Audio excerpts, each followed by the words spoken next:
Okay, guys, so I'm going to take a few minutes to rant about something that happened last night on the Grammys. Now, at first, I want to say that I thought it was a great thing that they had the president on speaking about domestic violence, that they had a speaker in Brooke Axtell there talking about her experience with domestic violence. That was good. That was cool. We'll talk about that for a second, and then we'll get to the thing that I have a problem with. So, President Obama said it's on us, all of us, to create a culture where violence isn't tolerated, where survivors are supported, and where all our young people, men and women, can go as far as their talents and their dreams will take them. He makes a very good point, and I'm glad that he said that. Brooke Axtell, who was sold into sex slavery when she was a kid, and then she was in an abusive relationship with a man later on in her life. Like, this woman has had a hard life. I'm very impressed that she got up and talked about this. She said, "I was terrified of him and ashamed I was in this position. I believed my compassion could restore him and our relationship, but my compassion was incomplete because it did not include me.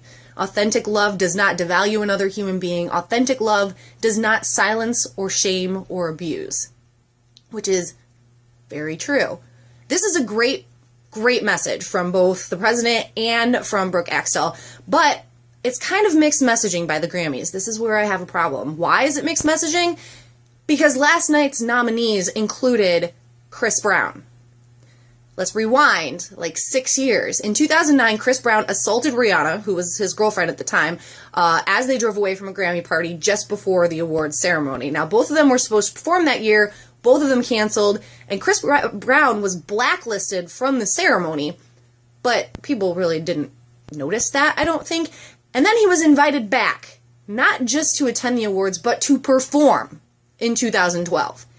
Now, when explaining why he would be performing, Grammy executive producer Ken Ehrlich explained, quote, "I think people deserve a second chance, you know? If you'll note, he has not been on the Grammys for the past few years, and it may have taken us a while to kind of get over the fact that we were the victim of what happened." Yes, because the Grammys were totally victims. The Grammys were the ones who ended up in the hospital because Chris Brown doesn't know how to keep his hands to himself. And a few years was only 2. So the Grammys basically said this to us. If a person beats his girlfriend so severely that she needs to be hospitalized and then is arrested and charged with felony assault and ultimately is sentenced to 5 years probation and 180 hours of community service after pleading guilty to that felony assault charge and then shows absolutely no remorse whatsoever, he should definitely be forgiven and come back to the Grammys before his probation is even up, because the Grammys were victims too.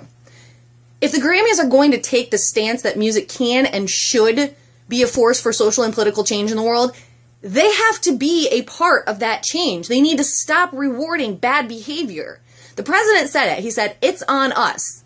But it's also on you, Grammys, and you screwed this one up."